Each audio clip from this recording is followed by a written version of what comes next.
Please don't forget subscribe to the channel and hit the bell to get notified of new daily videos.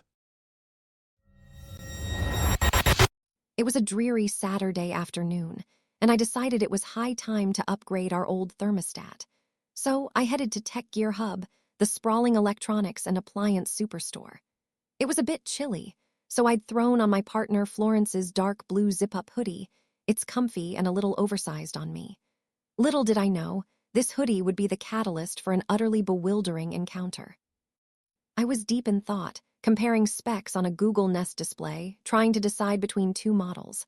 The store was bustling, a typical weekend crowd. Suddenly, a gruff voice barked from directly behind me, "Excuse me!" I assumed he wanted to get a closer look at the display, so I politely stepped aside, moving to the next section of smart home gadgets. To my surprise, he followed me, his voice now laced with irritation. "Are you deaf? I asked for help." I turned, a little startled, to face a man in his late 40s, looking rather put out.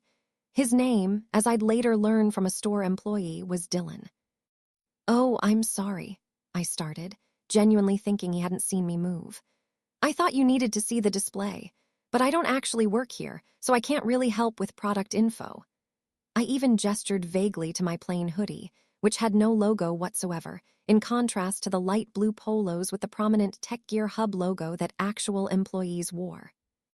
His eyes narrowed. "Don't give me that nonsense. You're wearing the uniform." He pointed accusingly at my dark blue hoodie.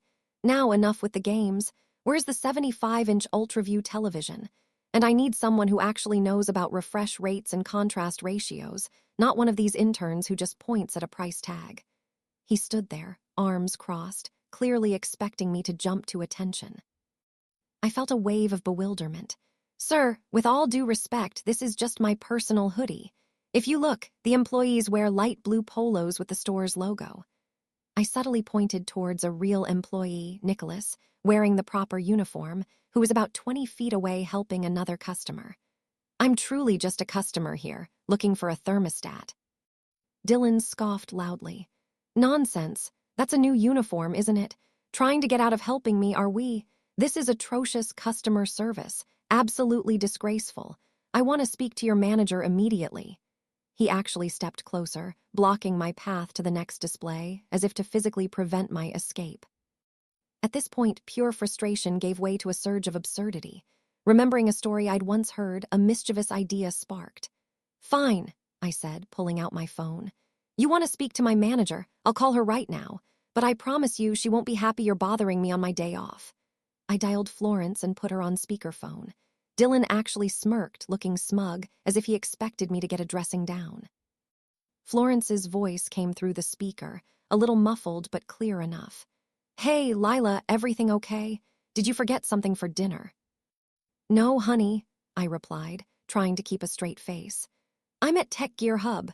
There's a gentleman here, Dylan, who insists I work here and wants to speak to my manager about my terrible customer service for not helping him find a 75-inch UltraView TV." I watched Dylan's smirk falter, his eyes wide.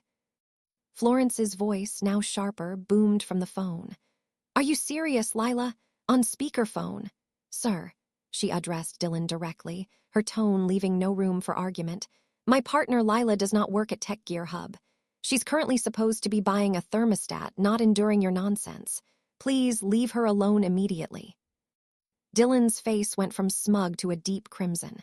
He looked wildly between me, the phone, my hoodie, and then finally caught sight of Nicholas, the real employee I'd pointed out earlier, who had clearly been observing the tail end of the commotion.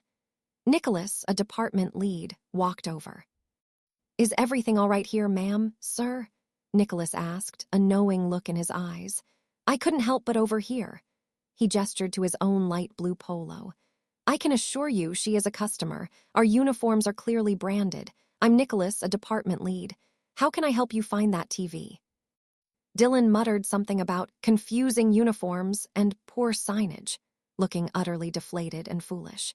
He finally pointed vaguely towards the main TV section and slunk off with Nicholas, pointedly avoiding any eye contact with me.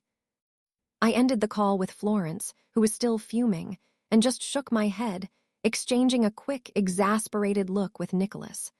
Honestly, the level of stubbornness some people possess is astounding. I finally got my thermostat, but the sheer audacity of the man is still mind-boggling. It's like some people actively refuse to accept reality if it doesn't fit their narrative. If you enjoyed this video, please hit the thumbs up button to like it. And please do subscribe to support the channel.